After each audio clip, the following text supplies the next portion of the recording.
Let's bring in our panel now, Jo Hildebrand and Andrew Carswell. Jo, of course, a commentator for News Corp and for Sky, and Andrew Carswell is the former Senior Press Secretary to Scott Morrison. Great to see both of you. We've got G'day, much to talk about with the fallout from the New South Wales state election. But look, I want to start with the discussion about whether this has actually been a strong result for Labor. Of course, it's a strong result. It's a clear win. There's no question about that. You know, the media outlets who predicted this was going to be very close were utterly wrong. However, and I kind of touched on this before with Alex Dorr, when you look at the size of results when parties do come in from the wilderness after long periods of time in opposition, I mean, Barry O'Farrell was close to 70 seats. The Labor Party probably will end up around 48, you'd think. Tony Abbott, 14-seat majority when he won. Kevin Rudd, very strong result. Bob Hawke, very strong result. So, Andrew Carswell, what do you think about the size of this? It wasn't a massive landslide, although it was a very decent. And actually, before we get into that, I just want to show you comments that Michael Photius made this morning to that point.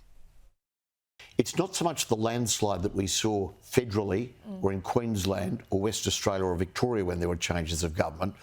They'll actually land in the end when all the votes are counted with a very narrow majority.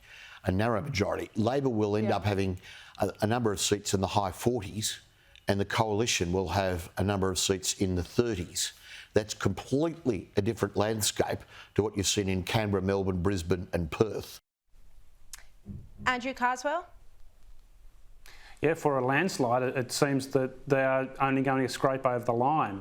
I mean, they are yet to get to 47, and it looks like they will, but only just. So, for all the media hype around the death of conservative politics and the full disintegration of the Liberal Party, we've only seen the Labor Party scrape over the line. What do you think about this, Jo Hildebrand? Because the Liberal Party's primary was actually lower at the federal election than it was at this state election. Sorry, at the federal election in New South Wales than it was at this state election. Yeah, look, I don't think the Liberal brand at this New South Wales election was anywhere near as toxic as it was at the federal election last year. And Dominic Perrottet certainly was very much liked as leader and liked as the Premier. He was certainly far from Scott Morrison. And I think the fact that the Liberals did as well as they did is strong testament to Dominic Perrottet's campaign. It was a very positive campaign. No two landslides really look alike. And I think we're comparing apples and oranges a bit if you're comparing it to, say, 2013, where, for example, Gillard was already in minority government, that she'd already then lost the Labor leadership to Kevin Rudd. I mean, the Labor Party then was a complete and utter basket case that, quite frankly, made the New South Wales Liberal Party this time around look like a towering paragon of virtue. So that was why Abbott did so incredibly well. And then, of course, we know that the Libs then proceeded to tear themselves apart in exactly the same way.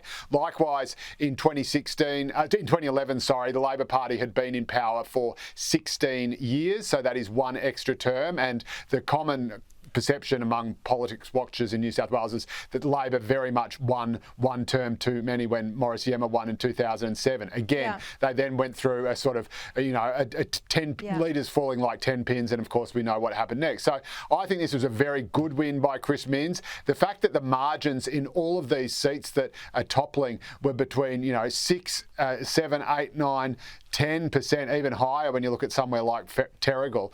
It is extraordinary that they are getting swings that huge. And if you had a whole bunch of marginals that were actually classed as marginal seats, which is normally what's happened, you'd see a much bigger haul.